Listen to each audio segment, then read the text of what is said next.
Indian media पर इस वक्त पाकिस्तान और वेस्ट इंडीज के हवाले से काफी ज्यादा खबरें चल रही है और ब्रेकिंग न्यूज चल रही है। दोस्तों, पाकिस्तानी क्रिकेट टीम ने वेस्ट इंडीज को दूसरे टेस्ट मैच में जबरदस्त तरीन शिकस्त देकर सीरीज को बराबर कर दिया। साथ में पाकिस्तानी क्रिकेट टीम के जाबाज बॉलर ने जो जबरदस्त कारकर्दगी दिखाई वो पूरी दुनिया में हौसला अफजा थी और पूरी दुनिया को पाकिस्तान को पूरी दुनिया में मान लिया। साथ में इंडियन मीडिया पर इस वक्त पाकिस्तान के बारे में और खास तौर पर पाकिस्तान के बड़े बड़े जो टॉप बॉलर हैं उनके हवाले से ब्रेकिंग न्यूज चल रही है और उन पर वो लोग पाकिस्तान के बारे में रिपोर्टें कर रहे हैं। दोस्तों, इंडियन मीडिया इस वक्त क्यों पाकिस्तान के बारे में रिपोर्ट्स कर रहा है और क्यों पाकिस्तानी बॉलरों के पीछे पड़ा हुआ है, इस वीडियो में आगे चलकर हम आपको एक एक चीज डिटेल से बताएंगे। लेकिन वीडियो में आगे बढ़ने से पहले आपसे एक छोटी सी गुजारिश करूंगा कि इस वीडियो को लाइक कीजिएगा, नीचे कमेंट बॉक्स में अपने राय का इजहार कीजिएगा कि क्या वाकई में इंडियन मीडिया जो पाकिस्तान के बारे में इल्जामात लगा रही है या पाकिस्तान के बारे में जो बातें कर रही है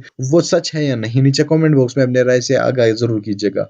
हमारे इस चैनल को सब्सक्राइब कीजिएगा, साथ ही उस बेल आइकन पर भी क्लिक कीजिएगा ताकि फ्यूचर में हम जैसे ही कोई नई वीडियो अपलोड कर सके उसकी नोटिफिकेशन आपको सबसे पहले वक्त पर मिल सके। दोस्तों, पाकिस्तानी क्रिकेट टीम अब वो पाकिस्तानी क्रिकेट टीम नहीं रही, क्योंकि टेस्ट मैच में इतने बड़े टीम के खिलाफ इतनी जबरदस्त कारकर्दगी के ना किसी आम टीम की बात नहीं है।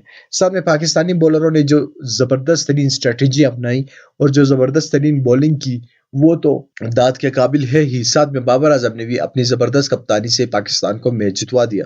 इसी पर इंडियन मीडिया पर रिपोर्ट्स हो रही है कि पाकिस्तानी टीम अब वो पाकिस्तान की पुरानी टीम नहीं रही, ये दुनिया की टॉप क्लास टीम बन गई है। अगर इंडियन टीम ने बर वक्त इकदाम नहीं किए, अपनी टीम में जबरदस्त सलाहियत वाले बॉलर और चैंपियंस ऐड नहीं किए तो आने वाला आईसीसी टेस्ट चैंपियनशिप पाकिस्तान ले उड़ेगा और जीत जाएगा। इसमें तो कोई बात शक नहीं है कि पाकिस्तान आने वाला टेस्ट चैंपियनशिप पाकिस्तान जीतेगा। दोस्तों, आपको क्या लगता है कि बाबर आजम एक अच्छा कप्तान है या नहीं? दोस्तों, साथ में हमें ये भी कमेंट करके बताइए कि पाकिस्तानी बॉलरों से आप कितना मुतमईन हैं। इस वीडियो को लाइक कीजिएगा, चैनल को लाजमी सब्सक्राइब कीजिएगा। अल्लाह हाफिज।